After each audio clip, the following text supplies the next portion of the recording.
The Great Distraction. That seems to be the plan in the run-up to the yet-to-be-announced but definitely coming soon general election. Soundbite Simon is in overdrive, pledging this, that and the other, while others, like Minister for Miseducation Norma Foley, are trying for that perceived easy win, to make it look like they've been doing something these past few years. I think it's fair to say that the cynics among us, of whom I hope there are many, can see through this nonsense for what it is: vacuous electioneering. I recently did a video covering who I feel are the 4 biggest failures in government at the moment. I debated with myself whether I should extend it to the 5 biggest failures, but as the script kept growing due to the monumental failures of the other 4, I decided against adding Norma Foley, for my own sanity and to ease the mental strain of researching failure after failure. I did not expect making that video to be as tiring as it was. And as I said in that video, you could pick randomly from the current list of ministers and you'd be guaranteed to find a failure. But I wanted to focus on the worst performing of the lot. But Norma was definitely in that conversation of just who the worst of the worst are. So let's take a look at what our Minister for Miseducation is focusing on right now. Could it be the teacher shortage with nearly 1,000 shortages across primary and second level? Or the fact that subjects are being dropped from secondary schools because there's just not enough teachers? The lack of permanent positions with all the benefits they bring for teachers? The crappy pay and lack of job security for new teachers? The lack of available special classes for children with additional needs in primary schools? The lack of school places in general for children with additional needs? The fact that the parents of those children marched on the Department of Education to demand an education for their children? I mean, they all sound pretty important and absolutely fundamental to a functioning education system, right? We need enough secure teachers and SNAs so that every child, both with and without additional needs, can be given access to a proper education, right? So those issues need to be addressed, yeah?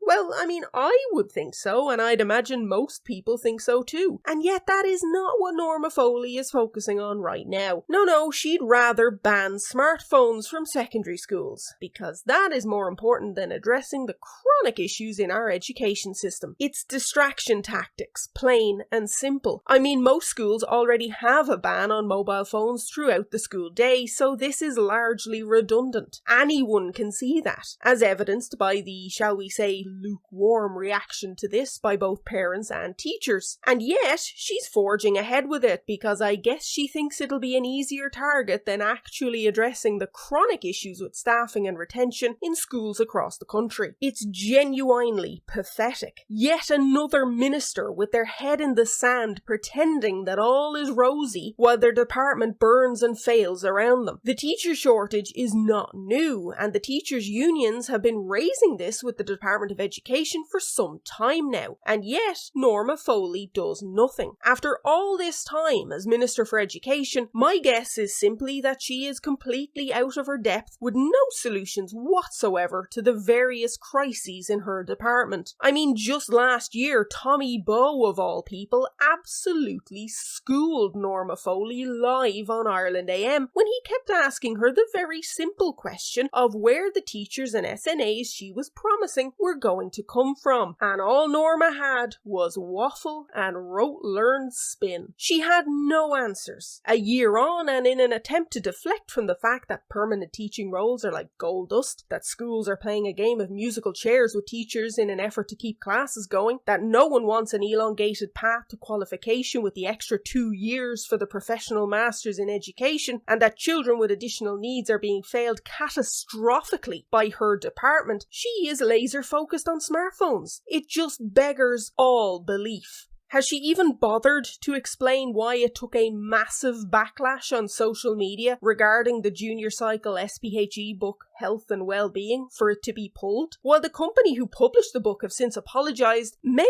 questions remain for Norma Foley that can't simply be swiped away by a statement from her department blaming the schools for choosing it and the publisher for publishing it. Where is she?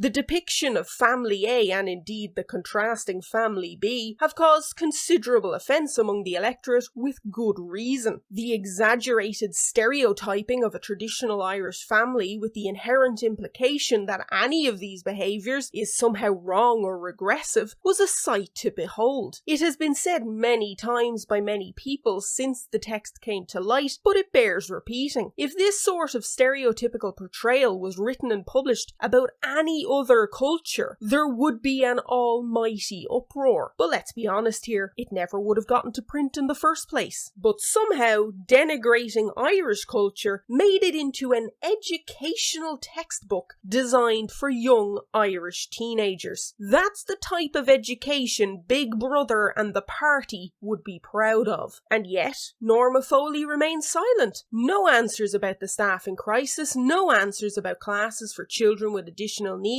and no answers about racist denigration and negative stereotyping of Irishness being taught in Irish classrooms. But them smartphones though, I'd suggest to Norma Foley that she should have hired special advisors who actually have relevant educational experience to help guide her to better policies that actually work for teachers, principals and parents, instead of wasting taxpayer money on ex-journalists and spin doctors who are being paid big money to try in vain to polish a turd. No one gives a shite about banning mobile phones in schools when the other crises persist, especially when, as has already been pointed out to her, most schools already banned them in the first place. And as if all that wasn't bad enough, Norma Foley received backup from a party colleague who could also do with learning how to read the room. Minister for ignoring the many issues in our health service, Stephen Donnelly, has appeared to offer support to Norma by backing her on the smartphone ban, and even going one further in suggesting that social media should be banned for under 16s, branding the harm being done to young people a public health emergency. In my humble opinion, Stephen Donnelly should have just kept his mouth shut. A public health emergency, he says. And he only went and made a video for social media with suitably somber music to convey his message. I mean, what the actual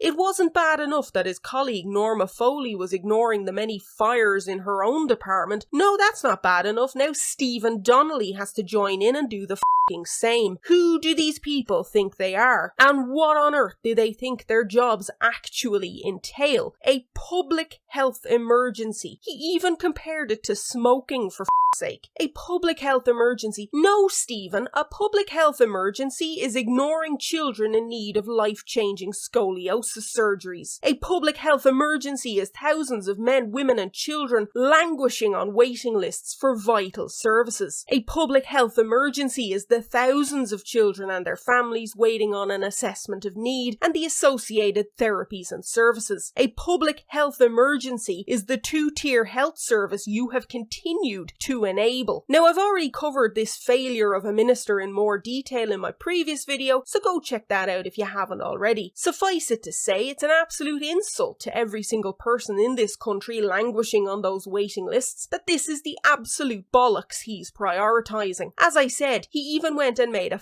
video about it to be shared unironically on social media. The absolutely disgusting thing about that video is that if you go and search for posts from him or Fianna Fáil about scoliosis, they've been awfully quiet in the last few years. But banning smartphones and social media for teenagers is worthy of its own bloody video. And much like with Norma Foley's redundant attempt to ban something that is already banned in most schools anyway, this is an absolute non-runner from Donnelly, and anyone can see it. Banning social media for under 16s, grand. So how does that work in practice then? That would mean every single user of social media in Ireland would have to verify their age, and by proxy, their identity. Every single user. So many problems with this. First, why on earth would social media companies take on that massive job with all the data protection and GDPR implications that it brings? Asking social media companies to offer more parental controls would be a far more attainable goal for a minister who can't keep track of and hasn't a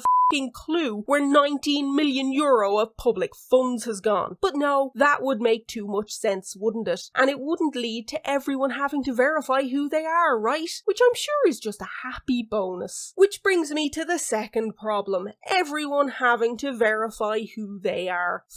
And I cannot stress this enough, that.